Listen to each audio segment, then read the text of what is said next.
पहला प्रश्न है, संसार में पहला कर्म हमने किया था या हमसे कराया गया था? संसार का पहला कर्म हमने किया था या हमसे कराया गया था? पिछले प्रवचन में मैंने कहा था, वह ही करता है, वह ही भोगता है। तुम्हारे जरिए करता है, तुम्हारे जरिए भोगता है। थोड़ी अमेंडमेंट कर दूं ताकि तुम्हें समझ आ जाए। पूछा, संसार में पहला कर्म जीव ने खुद किया या जीव से करवाया गया?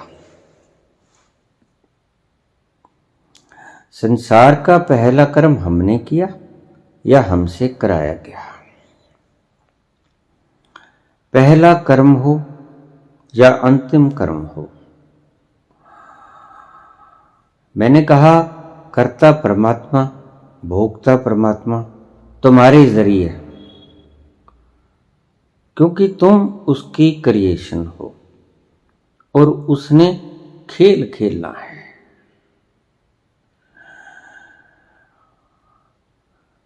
जैसे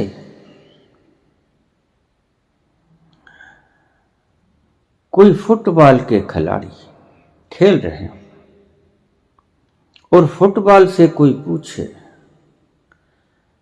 कि पहली बार तुम खुद दौड़े कि तुम्हें किक मार के दौड़ाया गया? पहली बार तुम खुद दौड़े या तुम्हें किक मार के दौड़ाया गया? तो वह क्या कहेगा कि मैं नहीं दौड़ा, क्योंकि मेरे में दौड़ने की क्षमता नहीं है। जीव खुद से कर्म नहीं करता, परमात्मा करवाता है जीव से। अब इसको थोड़ा सा संशोधित कर दो, आपकी समझ में आ जाए। ताकि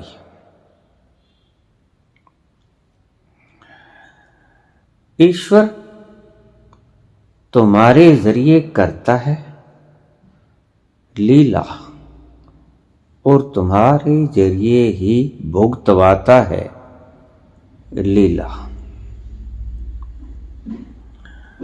ईश्वर खेल खेलता है, अपनी ही सृजना का आनंद लेकर अपनी ही सृजना से खेल खेलता है, खिलवाता है और अपनी ही सृजना को भुगतवाता है। इधर से किक लगी, फुटबॉल खुद नहीं दौड़ा,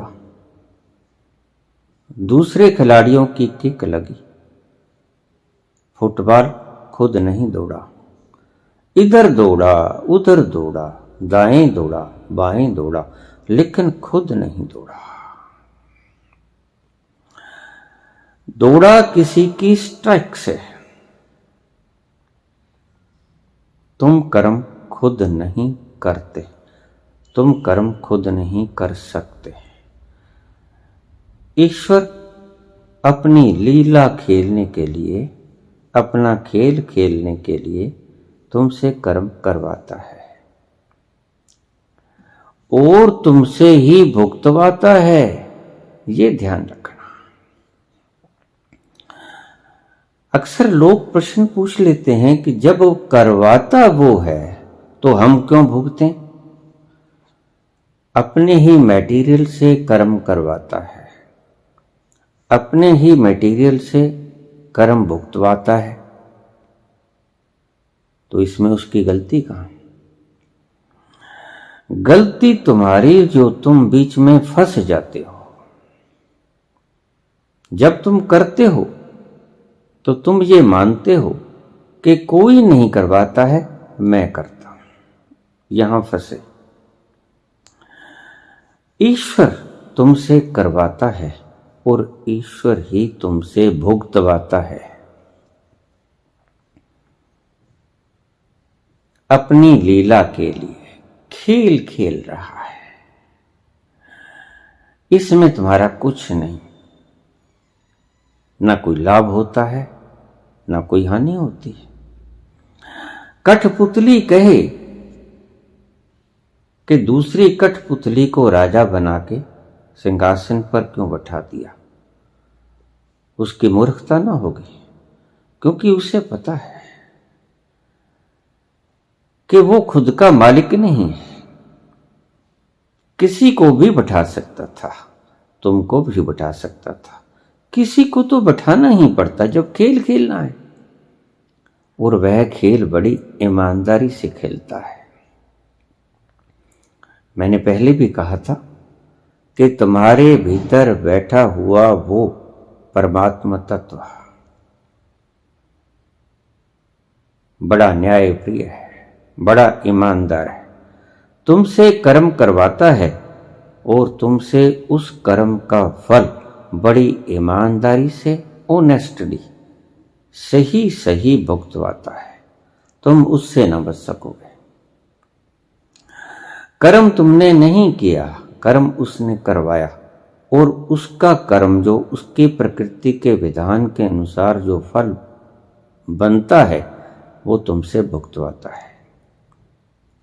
संक्षेप में, सार में आपसे कहूं तो ईश्वर तुमसे कर्म करवाता है अपनी इच्छा अनुसार, और तुमसे कर्मों के फल भुगतवाता है अपनी प्रकृति के नियम के फल भोगने की इच्छा के अनुसार। दीवार पर तुमने गेंद मारी, ना गेंद में जान ना दीवार में जान, बेजान है वस्तुएं दोनों। गेंद मारी, गेंद वापस आई, वापस दीवार ने नहीं की, वापस प्रकृति के नियम ने की। To every action there is an equal and opposite reaction. प्रत्येक क्रिया का समान और विपरीत प्रतिक्रिया होता है। ईश्वर ने गेंद फेंकी, इसमें गेंद ना फेंकती उसकी कोई इच्छा काम नहीं कर सकती थी। गेंद चाहे कि मैं ना फेंकूं, मैं दीवार से ना लगूं, गेंद की कोई स्वतंत्र इच्छा नहीं। लेकिन अगर वो फेंकती हुई ये समझ ले कि हाय मैंने दीवार से टक्कर लगा दी और दीवार को दर्द हुआ होगा, तो यह उसकी मूर्खता ही है, और क्या है। दीवार से वापस आएगी एक्शन रिएक्शन के सिद्धांत के अनुसार। जब वापस आएगी तो वो कहे कि हाय ये मैं दीवार के भीतर लगी, उसे चोट लगी और उसने मुझे दंड दे दिया। कोई दंड नहीं, ये एक्शन की रिएक्शन है। ना तुमने, गेंद ने खुद जाके दीवार में टक्कर मारी, ना गेंद खुद से प्रतिभूत होके, प्रतिबिंबित होके, प्रतिफलित होके वापस आई। गेंद का इसमें कुछ भी नहीं है।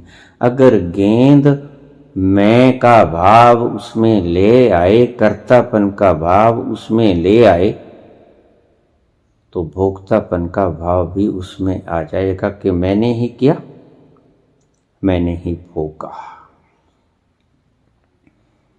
अब शायद आप समझ गए हो। आप गेंद को फेंकते हैं, फर्ज करो आप ईश्वर हैं। गेंद दीवार पे लगी, गेंद मैं का भाव पाल ले कि ओहो मैंने ये क्या कर्म किया, मैं दीवार के भीतर टिकर आ गई, मैं का भाव आ गया, कर्ता भाव। प्रकृति के सिद्धांता अनुसार दीवार के भीतर लगने से जो रिएक्शन फलीभूत हुआ उसके कारण वो वापस आएगी। दीवार ने रिएक्शन नहीं की। तो दीवार भी अगर ये बोझ पाल ले कि मैंने उसको वापस क्यों कर दिया, तो वो भी उसकी गलती। और अगर गेंद ये भीतर भ्रांति पाल ले कि मैं उसके भीतर लगी टक्कर मारी तो उसने मुझे वापस भेज दिया, मुझे रिएक्शन कर दी। करता कोई नहीं, लेकिन मान लिया गया। गेंद करता भी नहीं, गेंद भोगता भी नहीं। इसे आप ऐसे कह सकते हो कि आप ही गेंद के द्वारा कर्म किए और आप ही गेंद के द्वारा फल भोगे। ईश्वर आपके द्वारा कर्म करता है, ईश्वर आपसे कर्म करवाता है, क्योंकि आप उसकी सृजना हो, आपके ऊपर उसका अधिकार है। आपका जर्रा जर्रा उसकी निर्मिति है। उसने आपके जरिए कोई काम करवाया। लॉ ऑफ रिएक्शन एक्शन के कारण उसका प्रतिफलन आया। तो उसने लॉ ऑफ रिएक्शन के जरिए आपको उस कर्म का फल भुगतवाया। ईश्वर ने ही आपके जरिए कर्म करवाया और आपको फल भुगतवाया, बिल्कुल ईमानदारी से सटीक फल जो मिलना चाहिए था। लेकिन आप न करता है न भोगता है, सिर्फ भाव पाल सकते हैं कि मैं करता हूं, मैं भोगता हूं। करता आप नहीं, करता ईश्वर, और जो फल होगा वो प्रकृति के नियमानुसार आया। इसलिए इतने ईमानदार फल आया करते हैं, क्योंकि सभी फल प्रकृति के सिद्धांत अनुसार आया करते हैं। सीधे सीधे चलोगे तो ठीक चलोगे, लॉ ऑफ ग्रेविटेशन आपका साथ देगा चलने में। टेढ़े मेढ़े चलोगे तो लॉ ऑफ ग्रेविटेशन तो जैसा है वैसा ही रहेगा, लेकिन आप गिर जाओगे। लॉ ऑफ ग्रेविटेशन के कारण नहीं गिरे, आपके टेढ़ा मेढ़ा चलने के कारण गिरे। कसूरवार आप। ये जो मैं का भाव आपको दुखी करता है कि मैंने किया, अब मुझे भोगना पड़ रहा है। ना तुमने किया, ना तुम्हें भोगना पड़ता है। ईश्वर तुम्हारे द्वारा कर्म करवाता है और तुम्हारे द्वारा ही उन कर्मों का फल भुगतवाता है। कर्ता ईश्वर, भोगता ईश्वर, जरिया तुम्हारा। प्रकृति के नियम उसने बनाए। जो नियम बनाया वो किसी से भेदभाव नहीं करता। इसलिए ईश्वर को और प्रकृति को परम न्यायकारी बताया गया। पहला कर्म किसने किया, पहला या आखिरी?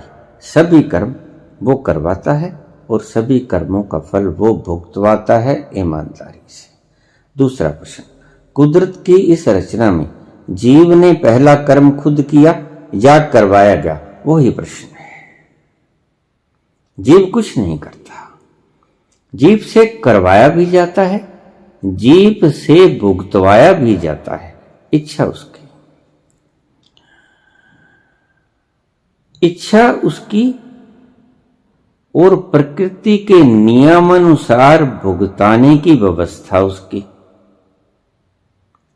कर्म करवाने की इच्छा उसकी और प्रकृति के नियमानुसार उस कर्म का फल भुगतवाने की इच्छा उसकी।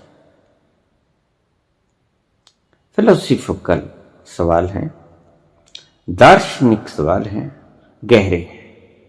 अगर समझ में आ जाएं तो आपका भ्रम टूट जाएगा। ना आप करता हो, ना आप भोगता हो। ईश्वर आपके द्वारा करता है, ईश्वर आपके द्वारा ही भुगतवाता है फल को।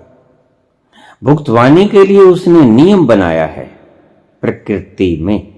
प्रकृति का वो नियम काम करता है, जब आप रिएक्शन करते हैं तो उसका रिएक्शन आ जाता है। रिएक्शन का रिएक्शन, एक्शन का रिएक्शन, कुछ भी समझ लो। आपके द्वारा ही किया गया, आपके द्वारा ही भोगा गया, आपके द्वारा किया गया, आपके द्वारा भोगा गया, पर करवाया उसने, भुगतवाया उसने। तो आप कहां गए? आप निकाल दिए गए बीच में से। आपका व्यर्थ का वहम, इल्यूजन है कि मैं करता हूं। ना आप करते हैं, ना आप भोगते हैं। करता ईश्वर है, भोगते आप वो हो जो कि ईश्वर आपसे करवाता है। उसके प्रकृति के अंदर जो सिद्धांता अनुसार जो उस कर्म का फल है वो आपको भुगतवाता है। तो आप कहोगे मेरा क्या कसूर? करवाया उसने, सिद्धांतानुसार भुगतवाया उसने, मैं बीच में क्यों रगड़ा गया? तुम हो ही कौन जो रगड़े जाओगे? सभी माल उसका, सभी संरचना उसकी।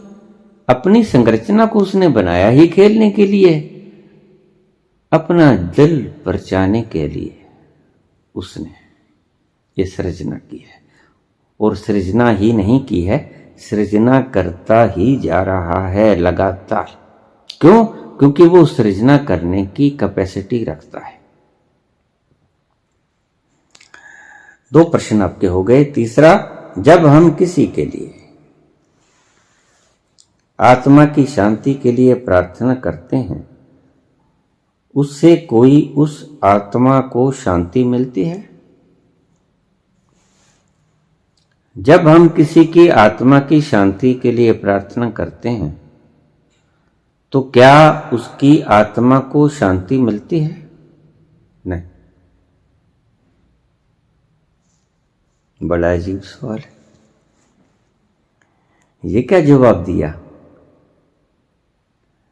क्योंकि तुम नियम के अधीन हो, नियम तुम्हारे अधीन नहीं है। प्रकृति के अधीन तुम हो, प्रकृति तुम्हारे अधीन नहीं है। तुम जब प्रार्थना करते हो, ध्यान से समझना इस बात को, इसके ऊपर बड़े विवाद, बड़े बड़े विवाद इस बात के ऊपर खड़े हो जाते हैं।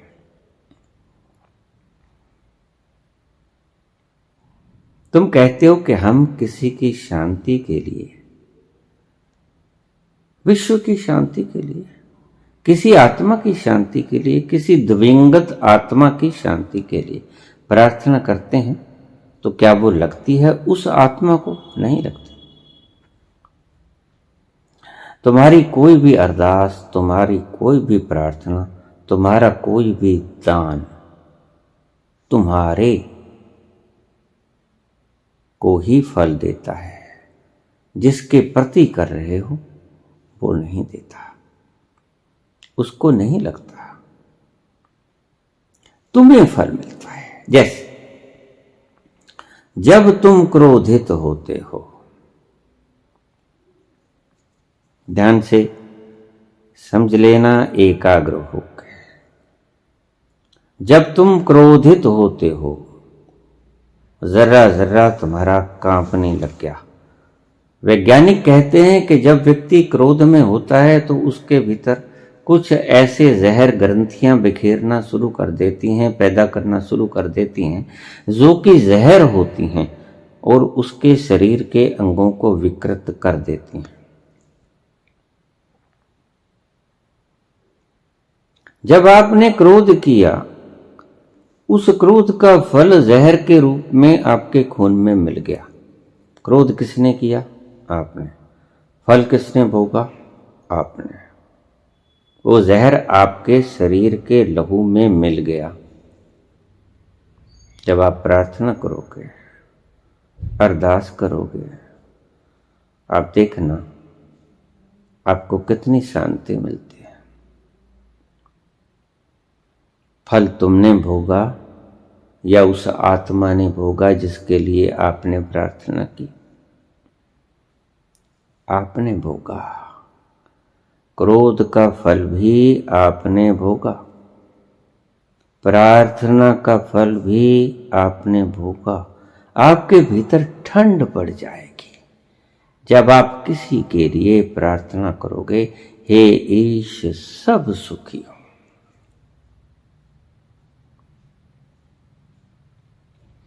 दूसरों के लिए की गई प्रार्थना से शांति तुम्हारे मन में, तुम्हारे लहू में, जब तुम शांत होते हो। एक बात तो कह दी साइंटिस्टों ने कि जब तुम क्रोध में होते हो तो हमारी ग्रंथियां जहर उगलने लगती हैं और हमारे खून में मिल जाती हैं वो जहर, और हमें उस खून को दूषित होते देखना पड़ता है।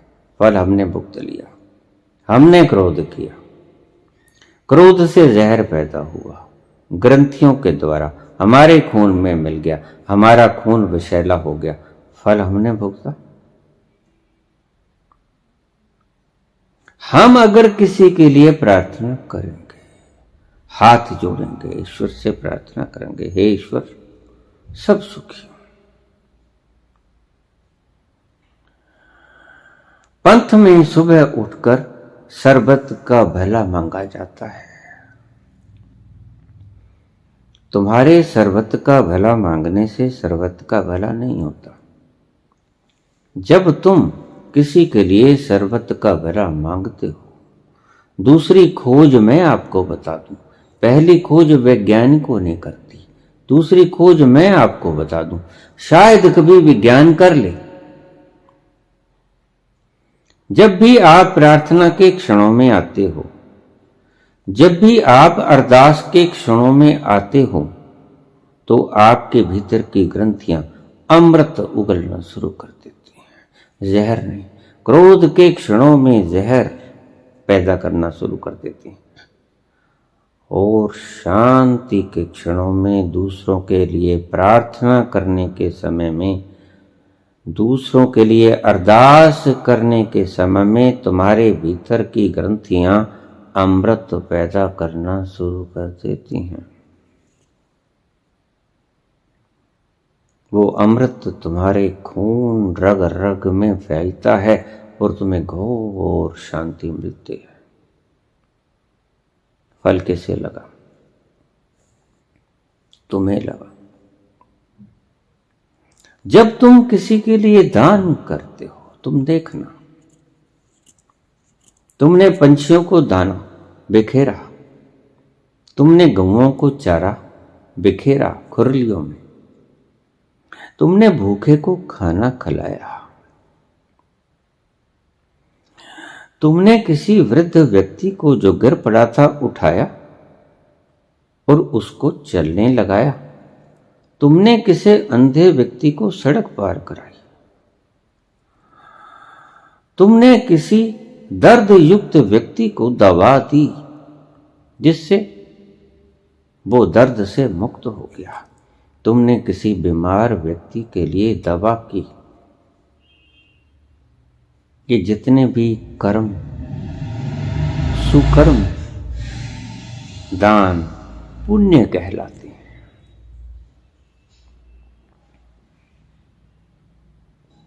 जिस वक्त तुम ये पुण्य कर्म करते हो, दान करते हो, भूखे को खाना खिलाते हो, प्यासे को पानी पिलाते हो, सर्दी लग रही है तुम उसे कंबल डाल देते हो अपना उड़ा के, पांव में जूता नहीं, तुम अपने जूते वहां छोड़ आते हो, मोजे दे आते हो। उस घड़ी थोड़ा सा ठहर के देखना कि तुम्हें कितना सुकून मिलता है। फल किसे मिला? तुम्हें।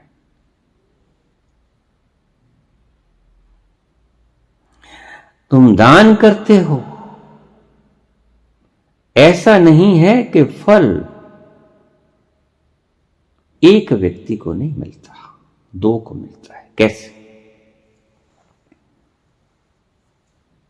तुम दान करते हो, तुमने भूखे को खाना खिला दिया, वो तृप्त हुआ, उसकी आत्मा तृप्त हुई, उसका पेट भरा, उसके भीतर शांति पड़ी, शीतलता आई, खुश हुआ। जिसको आपने खाना खिलाया उसका पेट भर गया, वो शांत हुआ, वो खुश हुआ। और आप अपने भीतर भी उतर के देखना कि जिस वक्त आप भूखे को खाना खिलाओगे, आपके भीतर ग्रंथियां रस पैदा करना शुरू कर देंगी। सिर्फ क्रोध में ही रस नहीं पैदा करती विशैला, करुणा में भी रस पैदा करती हैं अमृत।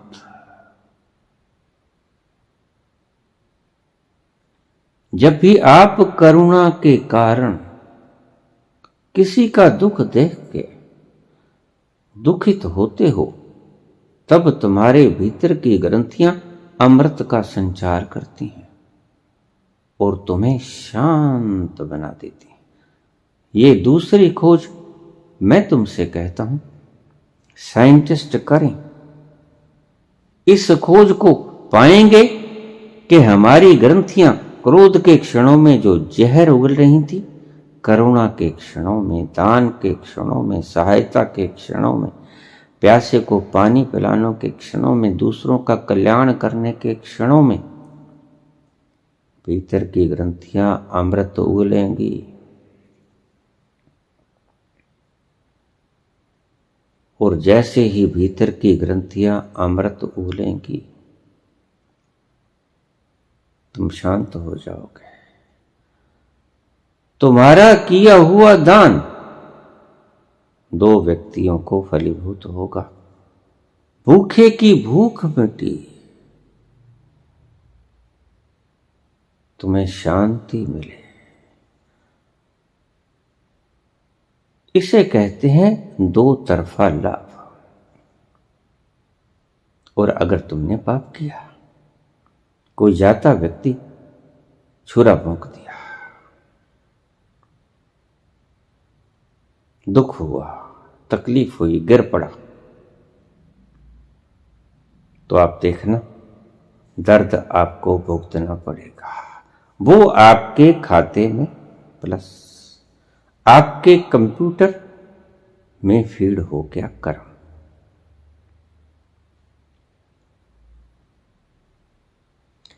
क्रोध के क्षणों में जहर उगला ग्रंथियों ने,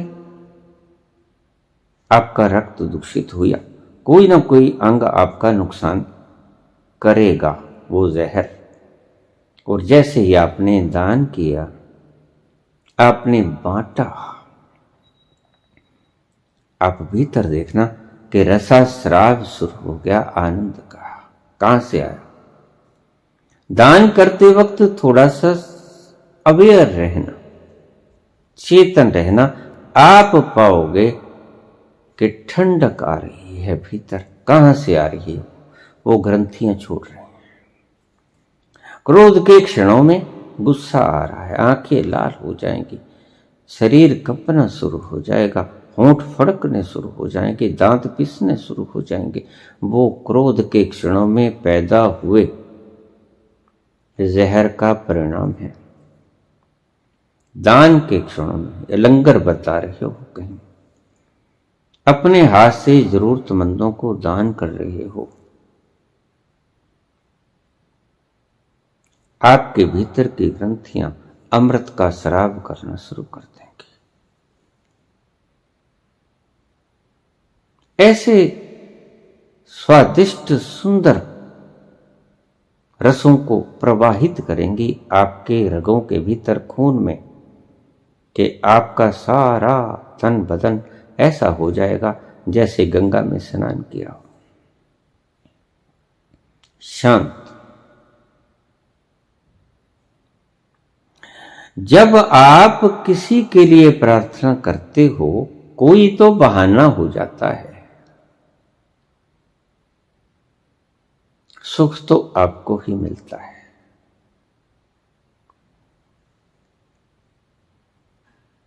जिसके लिए प्रार्थना करते हो और जिसके लिए क्रोध करते हो, फल उसे नहीं मिलता।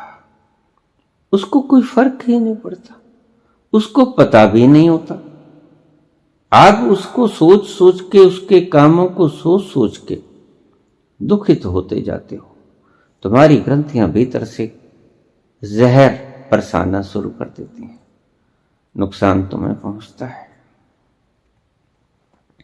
उस व्यक्ति को तो पता भी नहीं होता।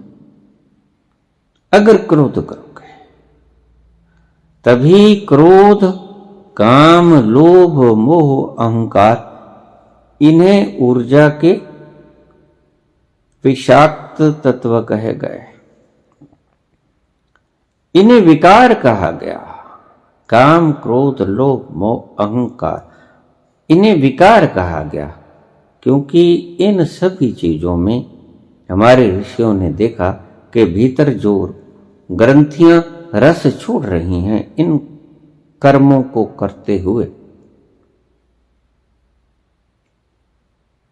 वो हमारे खून को विकृत करती हैं, हमारे मस्तिष्क को विकृत करती हैं, जहर से भर देती हैं। इसलिए उनने इसको विकार कहा।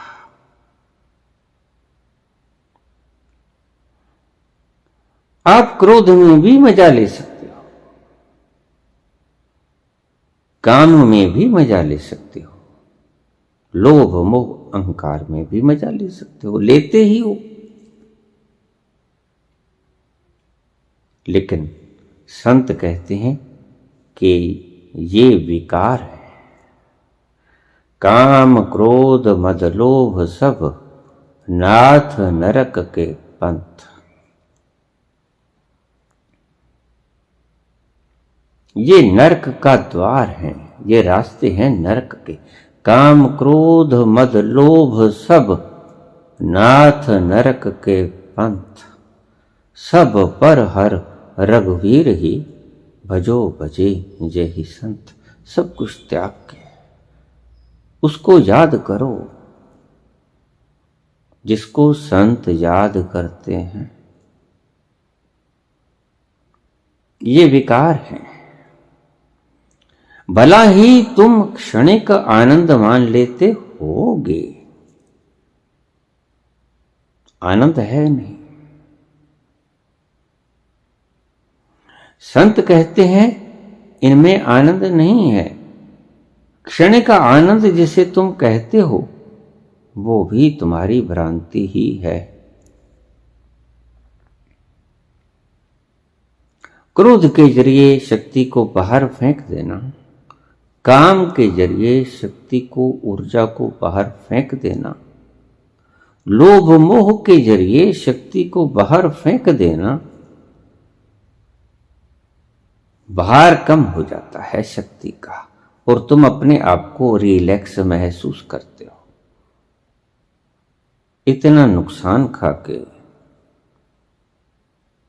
तो रिलैक्स होने का कोई अभिप्राय भी नहीं होता। इतना भारी नुकसान खाके रिलैक्स होने का कोई अर्थ भी नहीं रह जाता। हम अगर किसी के लिए प्रार्थना करते हैं, किसी की आत्मा की शांति के लिए प्रार्थना करते हैं, तो उसे कोई शांति मिलती है? नहीं मिलती। ये भावना है, समझना बात को। भावना से तुम्हें शांति मिलेगी, दान से दोनों को शांति मिलेगी। इस फर्क को समझ लेना।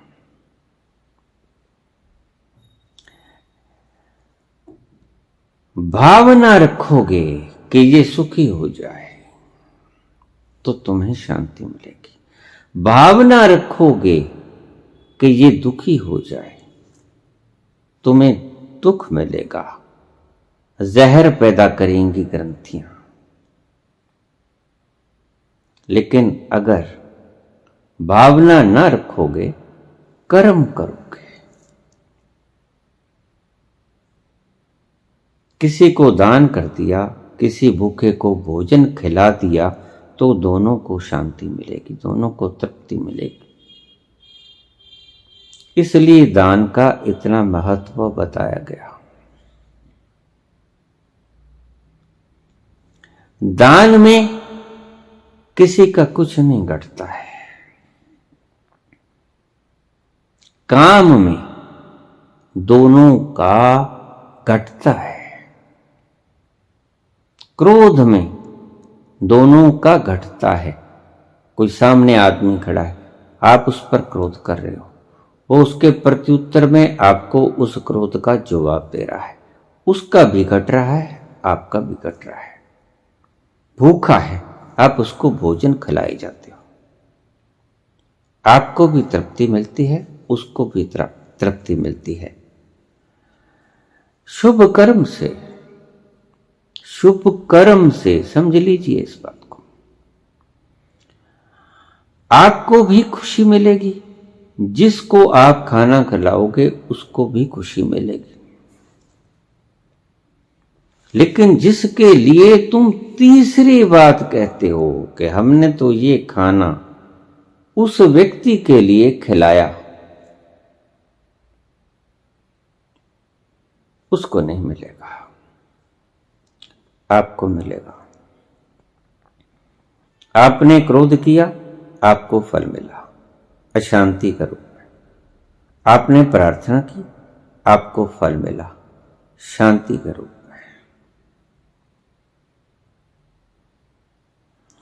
आपने खाना खिलाया, जिसे खिलाया उसका पेट भरा, जिसके लिए खिलाया उसका पेट नहीं भरा, उसके पास पेट है ही नहीं, भरेगा क्या? थोड़ा समझ के चलेंगे तो समझा आ जाएगी बात। आपने किसी भूखे को भोजन करा दिया, उसकी आत्मा तृप्त, आपकी भी आत्मा तृप्त। क्योंकि जब आप दान करते हो, भूखा भोजन करेगा, वैसे वैसे तुम्हारी भीतर की ग्रंथियां अमृत को पैदा करना शुरू कर देंगी, तुम्हारे खून में वो अमृत मिलना शुरू हो जाएगा। उसका पेट भरा, आपके भीतर ग्रंथियों ने श्राव किया अमृत का, आपको फल मिल गया, बहुत आनंद आया। इसलिए जिन्होंने दान न दिया हो वो आजमा के देखें, कुछ पंछियों को चारा चोगा डाल दें, दाना डाल दें, गाय को, किसी गरीब भूखे को, किसी को सर्दी में वस्त्र दे दें, कंबल दे दें ओढ़ने के लिए जरूरतमंद को, तो आप देखोगे कि जिसको दिया गया उसकी आत्मा बड़ी प्रसन्न होगी, आपको भी प्रसन्नता होगी। दान में आप खुल जाते हो, लोभ में आप सुकड़ जाते हो।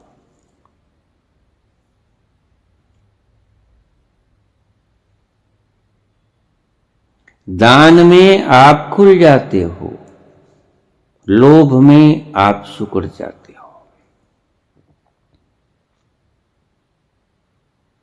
अक्सर लोभी व्यक्ति को हार्ट अटैक बहुत जल्दी आ जाता है, स्टंट पड़ जाते हैं। क्यों?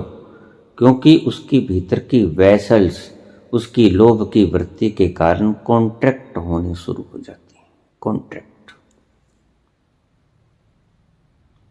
और जब संकीर्ण हो जाएंगी वो नलियां, रक्त वाहकाएं, तो खून उस तेजी से गति ना कर पाएगा, उसको अटैक आ जाएगा। दानी पुरुष को उतना अटैक नहीं आता जितना लोभी को आता है। आप कहोगे कि आता तो दानी को भी है अटैक, बिल्कुल आता है, किसी और कारण से आता होगा, दान की वृत्ति के कारण नहीं आता। दान की वृत्ति से उसकी वेसल्स डायलेट होती हैं। कोई खाना गलत खाता होगा, कोई और चीज गलत लेता होगा जिससे शरीर की वेसल्स धमनियां खराब होती हैं, वो कोई और कारण होगा। दान से तो वेसल्स डायलेट होती हैं, लोभ से कॉन्ट्रैक्ट होती हैं।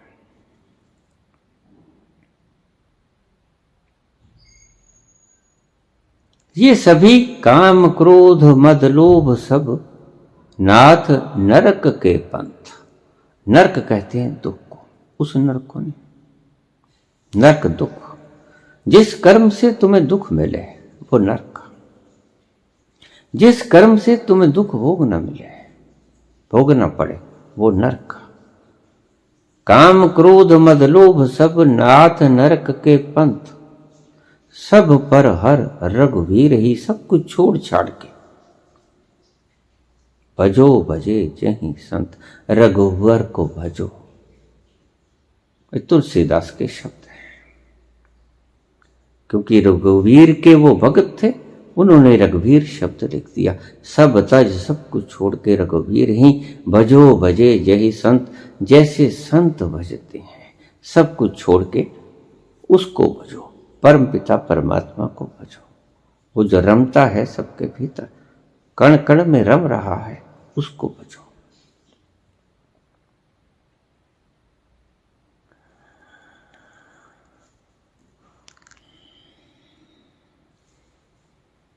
यही बात मैंने श्राद्ध के मामले में भी कहा था कि आप अपने ही किसी बिछड़े हुए को याद करके श्रद्धा पूर्वक उसके द्वारा किए गए सुकर्मों को या आपके ऊपर एहसानों को याद करके श्रद्धा पूर्वक आप किसी को दान करते हैं, तो वो आपको शांति देगा। उस व्यक्ति को तो पता भी ना चलेगा आप भी कहीं से मर के आए हो। किसी दिन आपको ऐसा हुआ कि मुझको किसी ने खाना खिला दिया है? भूख रोज लगती है, रोज आपको खाना खाना पड़ता है। अगर आपके लिए किसी जहां से मर के आए हो वहां से आपके लिए किसी ने श्राद्ध कर्म किया हो, माला पुड़क खिलाया हो, अच्छा खीर खार खिलाया हो, तो आपका पेट भरेगा कि नहीं भरेगा? लेकिन आपका नहीं भरेगा, क्योंकि आपने नहीं खाया है, खाया है उस ब्राह्मण ने, पेट उसका भरेगा, उसकी आत्मा तृप्त होगी, आपको सुकून मिलेगा। सिर्फ सुकून बहुत बड़ी चीज है। आप भय मिटाने के लिए दान करते हो, श्राद्ध करते हो कि हमारे पितर हमसे नाराज ना हो जाएं। 1000 में से एक आध व्यक्ति को छोड़कर, ज्यादा परसेंटेज बता रहा हूं, 1000 में से एक व्यक्ति को छोड़कर बाकी 999 प्रकृति के बस, क्योंकि मूर्छित लोग जहां चाहता है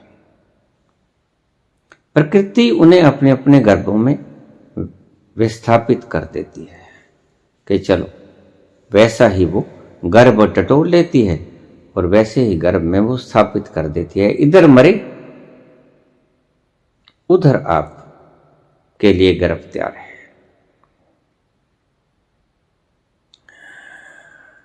जो थोड़ा बहुत वक्त लगता है उसका हम पक्का अंदाजा नहीं लगा सकते। हम कर देते हैं, रस्म चौथा भी कर देते हैं। रस्म चौथे के बाद 13 का भी कर देते हैं, 12 का भी कर देते हैं। ये हमारी व्यवस्थाएं हैं, कुदरत की व्यवस्थाएं नहीं। आप यहां चौथे दिन उनको विदा कर दो, हो सकता है वो चौथे दिन से पहले ही कहीं जन्म ले लें। ये भी हो सकता है कि आप उसको 13वें दिन विदा करें और वो अभी 10 दिन 20 दिन और लगा दे। प्रकृति, ये काम प्रकृति का है, ये आपका नहीं। उसको उसके कर्मानुसार अगला जन्म प्रदान करना काम प्रकृति का। आपकी देखरेख में आपके शरीर, मन, उसकी सभी अंगों प्रत्यंगों की संरचना होती है। आपको गर्भ में प्रवेश करवाने की जिम्मेवारी प्रकृति की, जब तक आप बेहोश हो। जब आप 60% से ज्यादा की होश में आओगे, तब आप अपनी थोड़ी सी इच्छा व्यक्त कर सकोगे कि मुझे ऐसा गर्भ चाहिए इस जन्म में, क्योंकि पिछले जन्म में मैंने बड़ा दुख भोगा। उसी तरह का आप माहौल ले लोगे। ऐसा घर होना चाहिए, परिवार में इतने सदस्य, माँ बाप का व्यवहार ऐसा होना चाहिए। एक कहानी आती है हमारे शास्त्रों में कि बलराम और कृष्ण,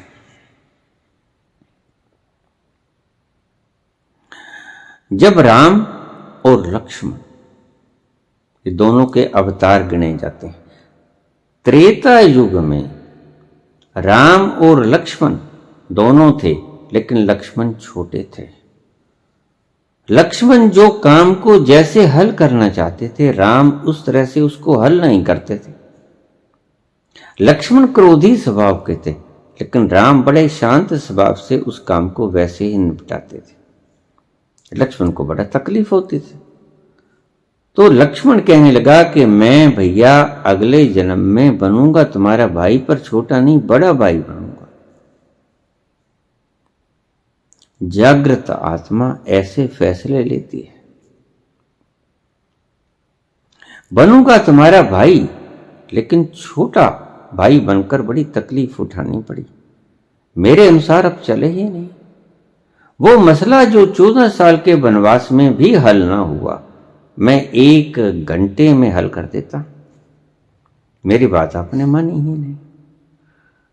लेकिन राम उसकी बात नहीं मानते थे। राम शांति प्रिय थे।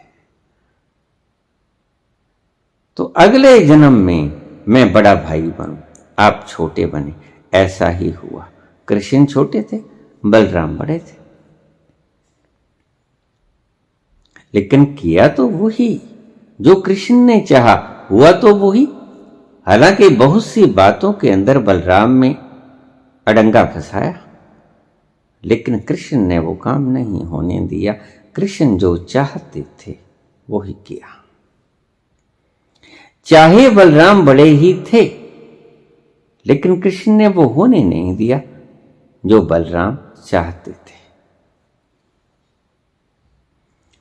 सो इसलिए मैं कहता हूं कि मृत व्यक्ति के लिए जो आप दान करते हैं, बिल्कुल करो। आपके मन में गए हुए व्यक्ति के प्रति श्रद्धा है, करुणा का भाव है, वात्सल्य है या श्रद्धा है, अवश्य करो। लेकिन मन में ये भाव मत रखो कि उसको मिल गया। नहीं, उसको नहीं मिलेगा।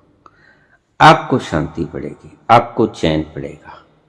बहुत से लोग तो भय के कारण ये करते हैं, क्योंकि ब्राह्मणों ने डराया कि पितरी नाराज हो जाएंगे। डरा के आपके भीतर तहें जमा दी। हजारों वर्षों से आप ये सुन रहे हो कि आज फलां का श्राद्ध, आज फलां का श्राद्ध, अब फलां का श्राद्ध। बिल्कुल करो। मृत व्यक्ति के प्रति श्रद्धा रखना कहीं भी कुछ गलत नहीं। मृत व्यक्ति को याद करके कुछ दान दे देना, किसी भूखे को खिला देना, कुछ भी कहीं गलत नहीं है। गलत है अगर ना दे पाओ आप उसके प्रति कोई दान या कोई वस्तु, तो डरना। कुछ व्यक्ति ऐसे होते हैं जो दान देने में समर्थ नहीं होते। एक शब्द है कि दान वित्त समान। जितनी तुम्हारे में श्रद्धा है, जितनी तुम्हारे में गुंजाइश है। नहीं होते लेकिन डरते हैं। नहीं किया तो पितरी नाराज हो जाएंगे। मैं इसी भय को समाप्त करना चाहता हूं। श्रद्धा को समाप्त नहीं करना चाहता। श्रद्धा को समाप्त करने की मेरा कोई आशय नहीं है। आपकी श्रद्धा है, होनी भी चाहिए। आपसे बड़े बुजुर्ग हैं, दादा हैं, बच्चा है, कोई समय से पूर्व चला गया। आपके मन में उसके प्रति श्रद्धा है कि हम उसको खिलाएं। आप ब्राह्मण को उसका प्रतिरूप मान के खिला सकते हो।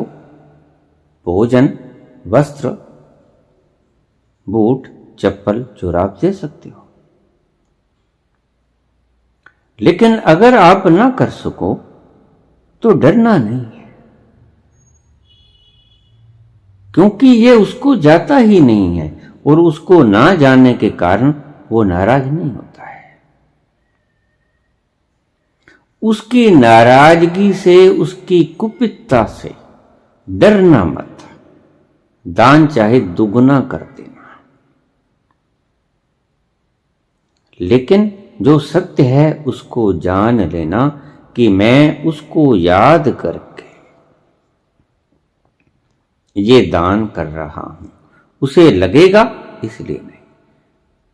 पेट भरेगा ब्राह्मण का या जिसको खिलाओगे, उसका नहीं जिसके प्रति आपने वो दान किया।